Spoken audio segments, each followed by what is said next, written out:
Qual o verdadeiro papel da antroposofia na formação médica? Quando a antroposofia chegou no Brasil, como é que se organizou por intermédio das suas associações? Quantos profissionais existem hoje? É um bom momento que agora em março vai iniciar um curso de pós-graduação em saúde e antroposofia pela Faculdade Plenitude. Começa agora em 8 de março. Em março, no início de março, na verdade. E a gente vai, esse é o tema do programa Saúdes de hoje, dando continuidade ao programa passado.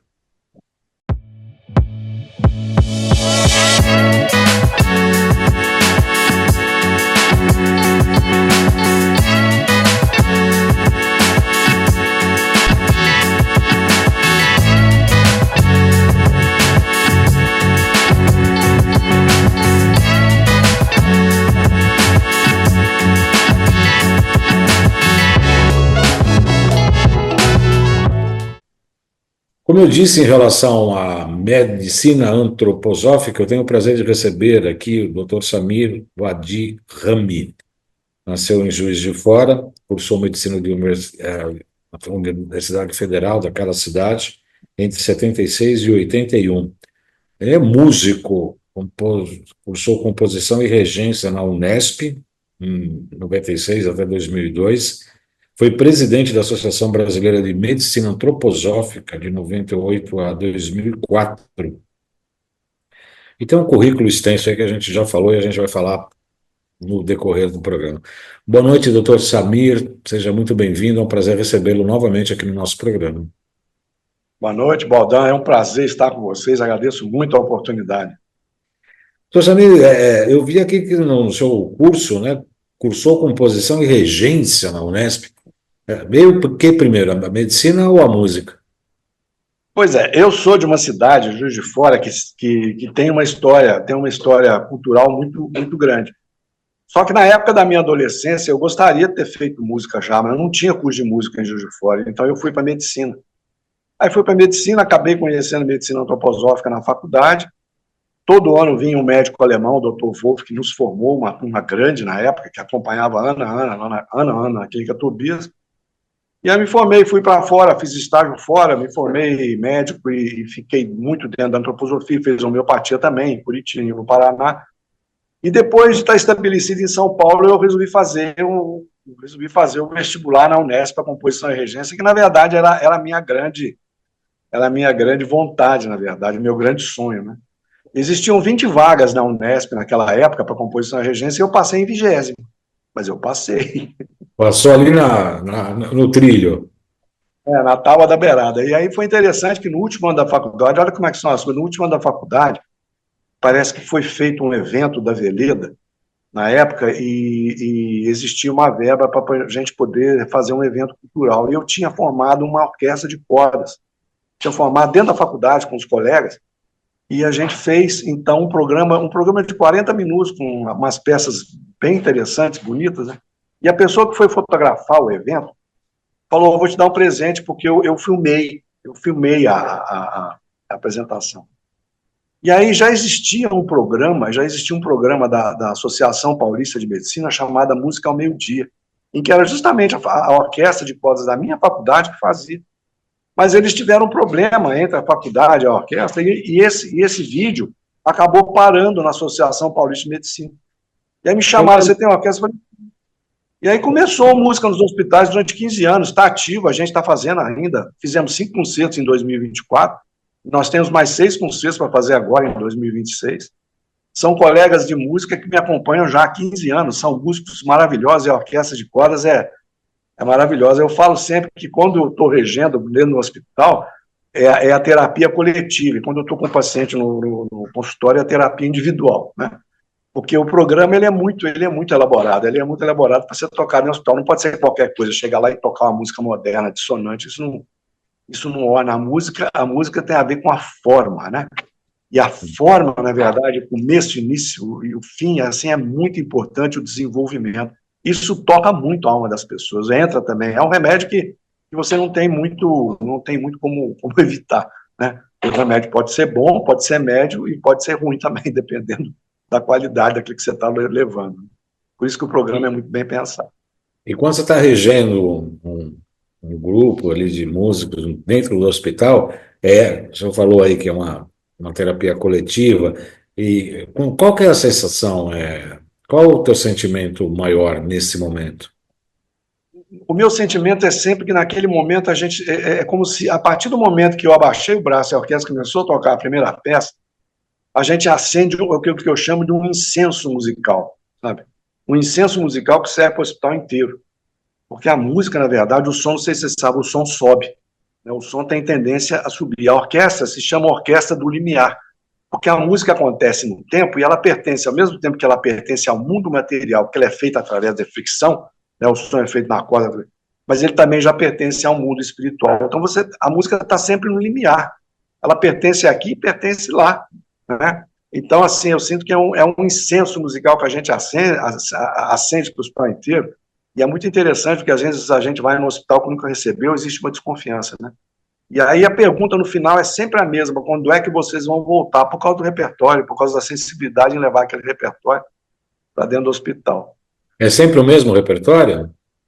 Não, a gente varia, a gente tem uma parte da verba é reservada para pedir para os compositores brasileiros ativos escreverem peças para cordas para serem tocadas em ambiente hospitalar. Nós temos 3 CDs gravados só de peças inéditas para cordas que a gente estreou dentro dos hospitais. E além, claro, de Bach, Mozart, Villa-Lobos, Beethoven, claro que os mestres têm que estar presentes, porque eles são, né? A vida deles, na verdade, foi música da cabeça aos pés, vamos dizer assim, né? Sem dúvida.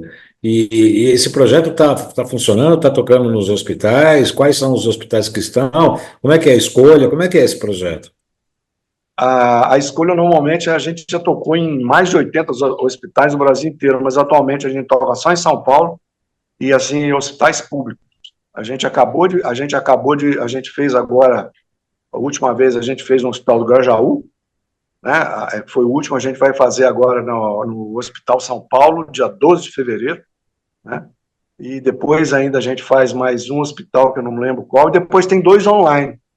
Tem 2 online e outro dentro de uma escola também, que a gente faz parte do projeto, fazer um trabalho social dentro de uma escola com orquestra.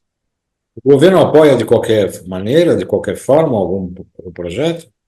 O projeto ele é patrocinado pela APSEM, né, através da Lei Rouanet. Né? Então é uma coisa de troca, vamos dizer assim, a APSEM investe e tem um desconto no imposto, né, do imposto de renda. Tá certo. No dia 8, então agora no início de março, começa esse curso de pós-graduação de um ano. São 15 módulos, é isso? Com 12 módulos. 12 módulos.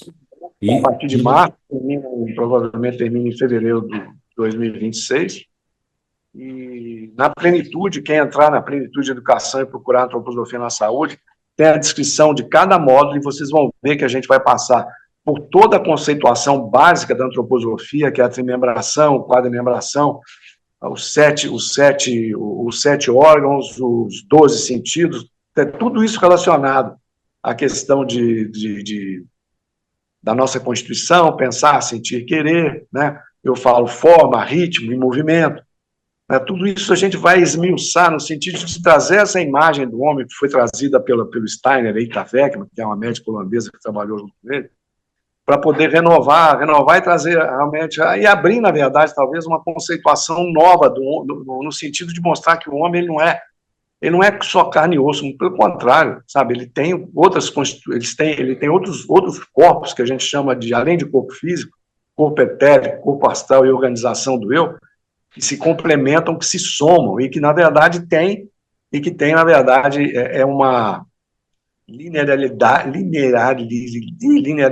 de cima para baixo, né? Que deveria ser, pelo menos, às vezes nem sempre é, né?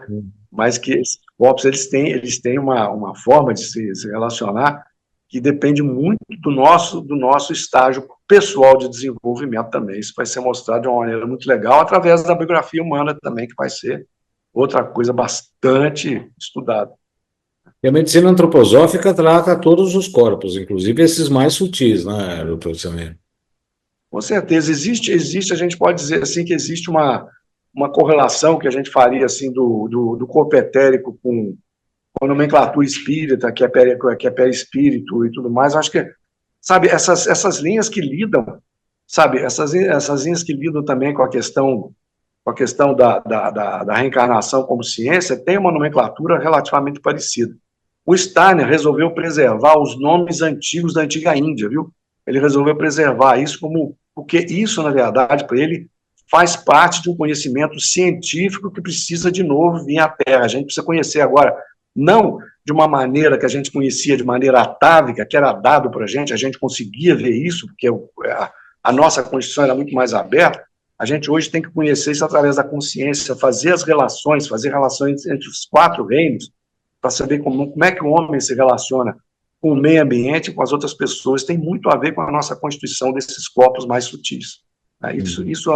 Acho que isso é uma grande contribuição da medicina antroposófica para a medicina em geral, viu, Valda? E tudo isso vai ser explicado aí em pormenores para os participantes do curso, com certeza.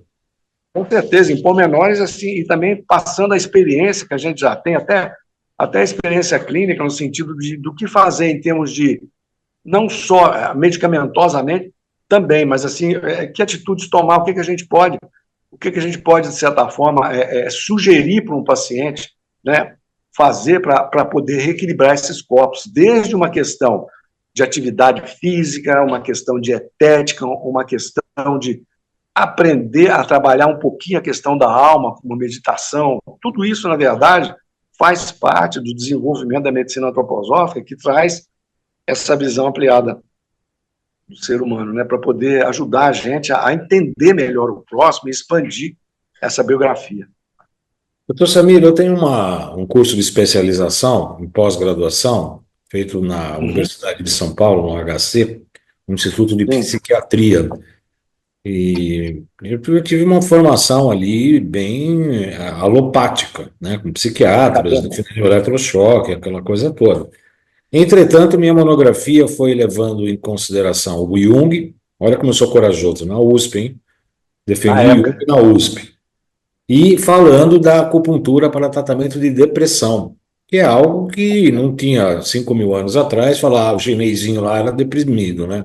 Não existia, a chinesinha lá está com depressão pós-parto. Imagina, não tem cânone falando sobre isso. E o que eu pergunto é, como é que a antroposofia vê esses distúrbios psicológicos, psiquiátricos? Ela é eficiente, tem uma linha de produtos, de trabalho nessa linha, né, professor? Tem sim. A gente vê muito a questão dos distúrbios mentais, como depressão, ansiedade, muito, muito ligada aos órgãos, viu, Baldan? A gente sabe, a gente fala assim, por exemplo, que o fígado ligado à questão da vitalidade e rim ligado à questão do movimento. Eu acho que até é um pouco parecido com a própria cultura, mas assim, sim, os órgãos dentro da medicina antroposófica, eles têm um psiquismo próprio, né? E se você tem quadros, por exemplo, de depressão, a gente, por exemplo, no quadro de depressão, a gente sempre tem que tratar do fígado, porque é ele, na verdade, que mantém a vitalidade. A imagem que a gente faz, por exemplo, de um fígado dentro do organismo humano, é como se fosse uma planta muito sensível e que você não pode deixar de regar, porque senão seca, sabe? Com uma analogia, vamos dizer assim, né? Então, assim, saber tratar com as plantas que tem a ver, que tem uma relação com o fígado, que tem uma semelhança, que tem uma questão como é que fala? De sinergia. Falta a palavra. De sinergia, na verdade, processo. Na natureza você tem processos, né, que são muito semelhantes a processos que acontecem organicamente na natureza. Sempre vai ter uma planta ou outra que faz basicamente aquele processo. Você tem que saber, na verdade, como preparar essa planta para que ela seja educativa para esse órgão, né? Isso tem muito da medicina antroposófica. E com os injetáveis, que são injetáveis que são injetados subcutâneos ou endovenoso, é como se fosse uma comunicação direta com a alma, ela reconhece rapidamente. Então a gente tem muitos casos, porque já que você está falando de depressão, eu vou falar um pouquinho rápido assim, a gente tem a questão de conhecimento dos temperamentos também, que é muito importante, é um conhecimento conhecido.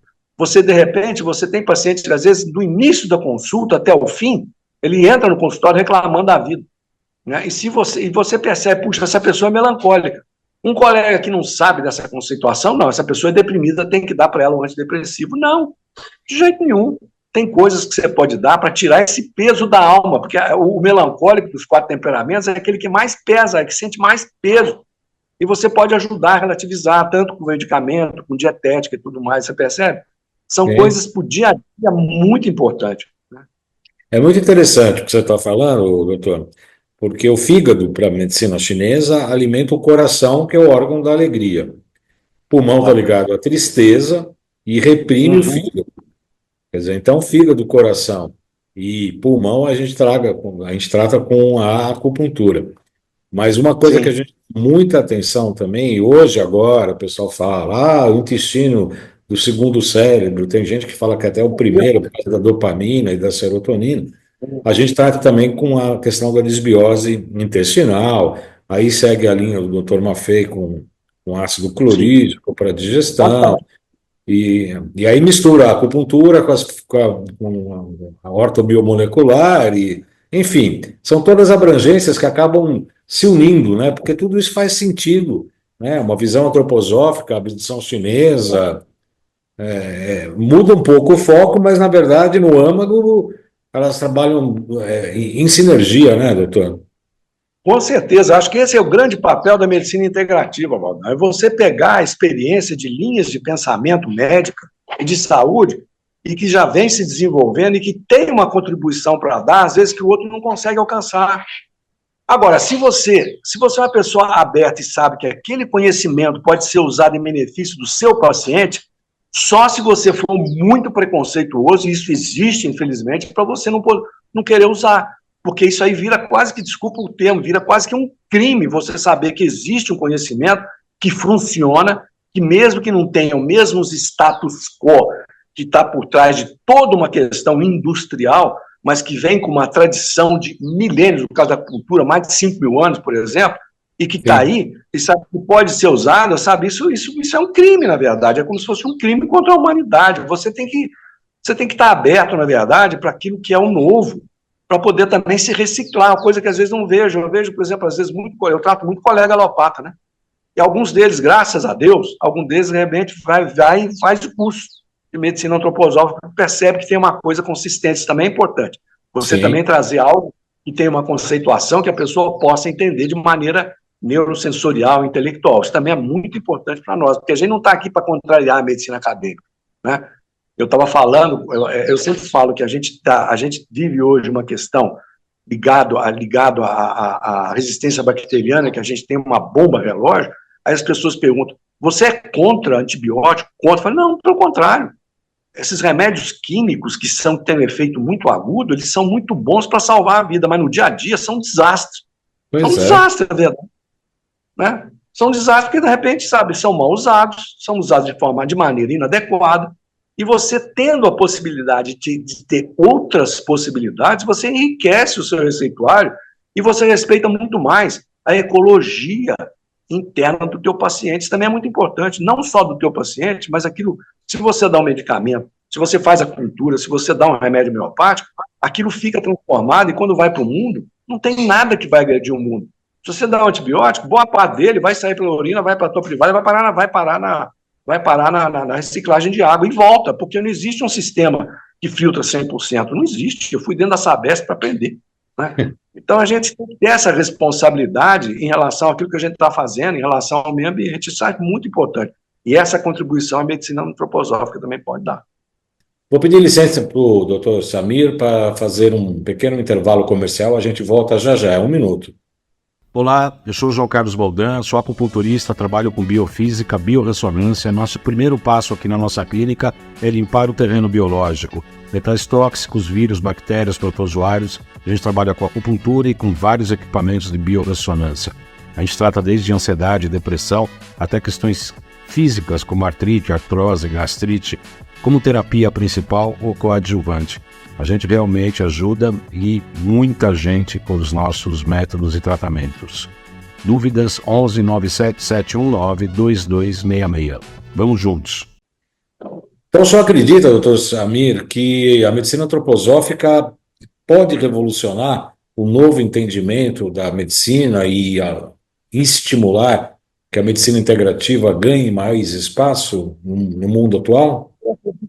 Eu acredito que sim, viu? Porque assim, a medicina antroposófica ela tem uma visão já que é muito abrangente, né? O Steiner, que é o criador da medicina antroposófica, junto com a Itavec, ele também se preocupou, eu acho que de uma maneira visionária, em trazer impulsos para a área de pedagogia e principalmente para a área também de agricultura, porque é fundamental esse binômio de vida mental e vida física, né? Ou seja, você tem que ter alimentos também, alimentos que sejam alimentos limpos, alimentos vitais, né? Que te ajudam a manter a sua saúde. Então, nesse ponto, eu acho que ele foi visionário. Eu falo sempre que a visão da antroposofia é uma revolução silenciosa, porque depende muito da gente entender qual é o ponto, na verdade, qual é a questão que tem que ser elaborada, o que precisa para melhorar a nossa vida na Terra. E, nesse ponto, a antroposofia como um todo pode ajudar, e principalmente na área de saúde, porque ela contempla a medicina, ela contempla o odonto, ela contempla o veterinário, contempla a fisioterapia, contempla, enfim, a bioquímica. Eu acho que é uma grande contribuição. Acho que a gente pode, sim, dar uma grande contribuição em termos de visão do homem, principalmente. Recentemente eu vi uma entrevista do Dr. Laí Ribeiro falando das deficiências dos micronutrientes, dos minerais e etc. E eu já trabalhei já em vários veículos de comunicação, inclusive ligados à área rural, e a gente sabe que a monocultura, a exemplo do que acontece aí na sua cidade, aí que você está hoje, em Maria da Fé, ela vai acabando exaurindo o solo por conta de sempre buscar os mesmos nutrientes. Então, grandes propriedades que plantam sempre a mesma coisa, sempre vai exaurindo o solo de vários nutrientes, e o que se faz é uma reposição de NPK, lá de fósforo, potássio e cálcio, só para poder fazer com que as plantas nasçam, né? E aí, o que que isso acontece? Vai degenerando também a qualidade nutricional dos alimentos. Não é isso? Você concorda com isso ou não? Concordo plenamente. Olha que interessante. A biodinâmica, né, foi criada por Steiner, ela tem processos. O principal processo de nutrição da terra é o composto, que é feito a partir de estrume de vaca, folha, várias camadas, né? É uma lasanha, vamos dizer assim, que fica fermentando durante, no mínimo, 3 a 6 meses. E esse processo de fermentação é acompanhado por algumas plantas medicinais, principalmente a valeriana, que é colocada, né, para ajudar esse processo. A valeriana é uma raiz, você sabe, tem um cheiro forte, tem muito enxofre. Então, isso faz, na verdade, com que aquele composto se torne algo extremamente vivo e bom para a terra, porque a biodinâmica encara a terra como um organismo vivo e que precisa ser, na verdade, precisa ser também vivificado e nutrido, né? Fora isso, tem vários procedimentos através de plantas medicinais ligadas a planetas que você pode usar. Determinada planta para vitalizar, determinada planta para diminuir a questão de umidade, e aí vai. E você, com isso, você prepara a terra para aquela cultura. Preparar a terra significa fazer ela ficar vitalizada para que aquele alimento se torne um alimento completo, né, e muito saudável. E é interessante que a agricultura biodinâmica, sabe como é que a agricultura biodinâmica ficou conhecida no mundo? Não foi por causa do livro publicado, não. Foi por causa dos prêmios que os vinhos biodinâmicos ganharam e continuam ganhando sem parar, né? Assim como o azeite que eu produzo é biodinâmico e tudo mais. Então, as pessoas percebem essa diferença na questão da vitalidade, na questão do gosto, da questão, sabe, do alimento que ainda é produzido, eu vou dizer assim, como se produzia antigamente, né? Antigamente, o pessoal do interior usava o esterco mesmo para colocar na horta, né? E a gente faz isso de uma maneira bem mais elaborada e que qualquer um pode fazer. Mas, como se pensa hoje em dia que a terra só serve para trocas químicas, o pessoal vai, enfim, NPK, achando que com isso está colocando o que precisa. Não. NPK são 3 elementos, precisa de muito mais. A gente tem toda uma tabela periódica fora e dentro da gente, né? Isso que as pessoas... Eu quero agradecer muito a presença aí, a atenção do Dr. Samir para a entrevista de hoje. E antes de encerrar o programa de hoje, lembrando que agora em março começa esse curso de pós-graduação em antroposofia e saúde. É isso o título do curso ou não? Na saúde. Antroposofia na saúde serão 12 módulos, 12 em um ano. e feito online para profissionais da área da saúde, né? Mas de uma maneira geral. Então, é médico, Sim. fisioterapeutas, farmacêuticos, naturopatas, que mais, doutor? Dentista, veterinário, né, todas as áreas da saúde. Uma área que eu adoro, os enfermeiros também podem fazer, não? Com certeza, a enfermagem hoje, a antroposófica, tem um corpo clínico que já está crescendo, que é maravilhosa. Eles estão mais próximos do paciente que nós, né? É Isso. fundamental esse Então, com a mão na conhecimento. massa, sabem se der algum BO ali, imediatamente eles já sabem o que tem que fazer. A enfermagem é uma classe que merece muito mais respeito e consideração da nossa Com parte, né? certeza, muito bem-vindos, né? Então é isso. Então, você é interessado, entre no site é, plenitude.com.br, procure lá antroposofia, curso de antroposofia. Eu vou deixar o link provavelmente na descrição deste vídeo. E os interessados, eu absolutamente recomendo. A antroposofia é algo que eu absolutamente estudo, respeito, já conheci o Steiner antes de saber da medicina antroposófica, e é uma filosofia que eu admiro, gosto e indico, inclusive. Suas palavras, suas considerações finais do professor doutor Samir. Agradeço muito o espaço que você está cedendo para a gente divulgar esse curso. Convido os colegas e o pessoal da área da saúde para entrar no site da Plenitude Educação, olhar. Eu acho que esse conteúdo vai tocar a alma de cada um e eu tenho certeza que a gente vai estar lá esperando vocês para fazer essa troca de experiências e enriquecer a vida de vocês, o receituário de vocês e a visão de mundo relacionada à saúde do homem. Muito obrigado, viu, doutor Baldão? Até uma próxima oportunidade. Até uma próxima oportunidade. Agradeço pela sua atenção. Muito obrigado a todos pela audiência e até a próxima segunda-feira com mais um programa Saúdes. Até lá.